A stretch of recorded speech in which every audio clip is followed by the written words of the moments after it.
What is good, guys? It is your boy Optic Scumpy bringing you another Black Ops gameplay on the map Jungle. And today I have a very special guest. He was just in Cologne, Germany, playing Black Ops 2 with the rest of the squadron, the Optic Squadron, so you can probably guess who it is.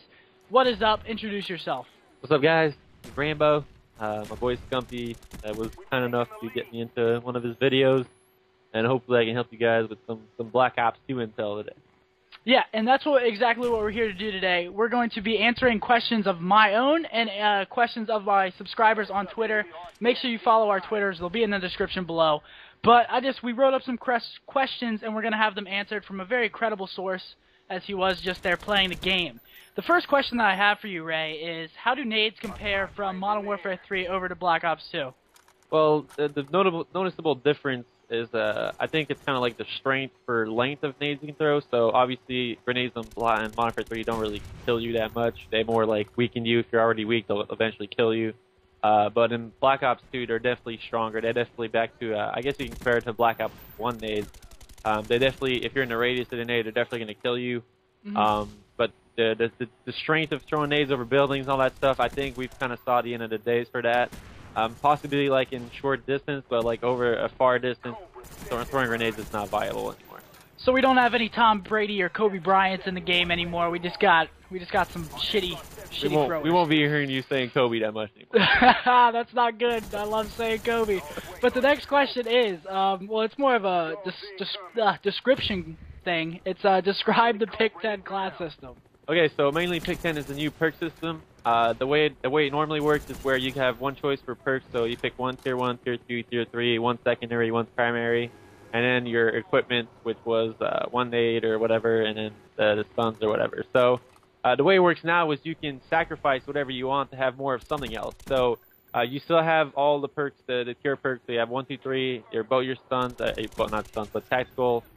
You have equipment and all that stuff, but the way it's new now is you have these added slots which are called wildcards. Wildcards allow you to have 2 of whatever you want. So on the gun attachments, normally you have 2 attachments. If you pick a wildcard for your primary gun, you can have up to 3 attachments on it. But the wildcard costs you a slot. So mainly everything you choose costs you 1 slot. So if I'm going to have a primary, it's going to cost me a slot. An attachment costs me a slot. A perk costs me a slot. So pretty much you have to, it's going to add so much diversity. Everything you pick is cost you a slot, so you have to sacrifice. Like, I wasn't even using a secondary for most of the week because I felt the secondary was kind of like something I didn't really need, and I'd rather use like an extra perk or an extra attachment on my gun. So it's going to add some crazy diversity, and there's going to be a lot of preference, different things people are going to see with classes, and I think it's going to be really awesome. Awesome. And another sub-question that I have off of that main question, do primary weapons take up, like, multiple slots? Like, will a really good gun take up 3 slots, like a sniper take up 2 slots, or are they all 1? So far, no. So far, they are all 1. Okay, cool. So, next question. What were the best guns in each category?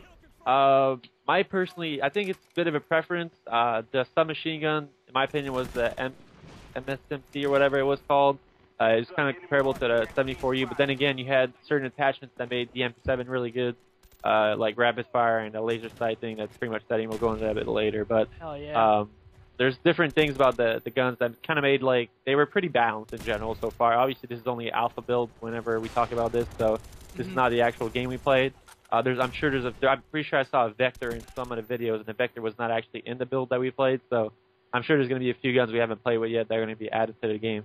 As for assaults, the M8 and the Type 25, the M8 is a 4-round burst weapon. Jesus. So instead of three rounds per burst, it's 4 rounds. It was very powerful. It was very consistent.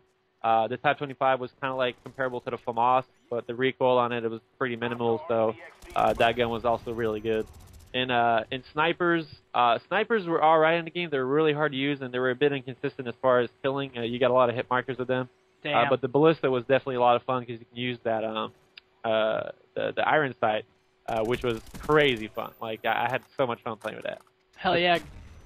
Going back to COD 2 with the pretty much, the iron sight. It was really fun. I'm not sure if we're going to see him competitive. Maybe if they tweak him a bit and make him a bit more powerful, it's definitely a possibility.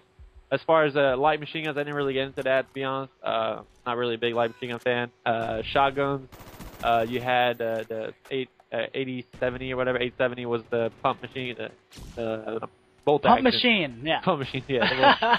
the one you had to cook every time. So that one was really good. And then you had the new riot shield is pretty awesome actually.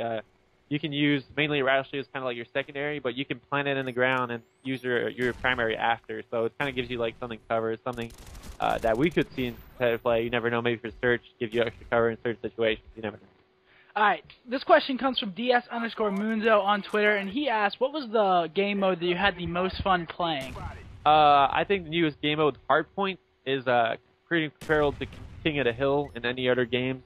We've never had it in Call of Duty, but it's really fun. Like it plays really well, and I'm pretty sure we're going to see it in competitive play depending on the map. Awesome. That would be so good to have that new diversity put into the competitive game. So the next question comes from Deserto Andy on Twitter. He asks, could score streaks be incorporated in the competitive? I think that's really going to be an opinionized comment. You're about answer that question you're about to hear. I still feel like they affect the pace of the game. Then again, we played 6-on-6. We didn't play 4v4, so it could be a lot different. But like, there's a lot of it. The thing about score streaks is score streaks count towards your next score streak. So if I get a UAV, I'm getting every time someone gets a kill and the guy's on the minimap, I'm getting points for that. Like I'm getting assist points. So it's going to be very interesting to see how the game plays out. I still think it's possible. I'm not saying it's not, but there's going to be a lot of testing required when the game comes out for this to be viable to competitive play. Yeah, obviously we'll test it out a lot. It'll be vigorous testing before we actually incorporate it, because that would be a huge switch. But the next question comes from Jay Nutt, and he asks, is the YY feature back? I know me and JCap and Big T are all very interested in this, so let us know, is the YY feature back? There is a perk that is called Fast Hands in Tier 2 that allows you to switch to your primary and your secondary faster. With that, it was definitely there. I didn't really check. Because I wasn't playing with a secondary like 90% of the week, so I didn't really get the YY that much. I didn't really see, to be honest, but most people are saying it was, so I'm gonna go and quote them for it and say it is back. Awesome. That's definitely good news for us. But last question here. What was your favorite gun? And this comes from Evoke on Twitter. It was the MSMC, the A4, it was kind of like a 74U type SMG. That's one I used for the most of the week. It was a lot of fun to play with, to be honest.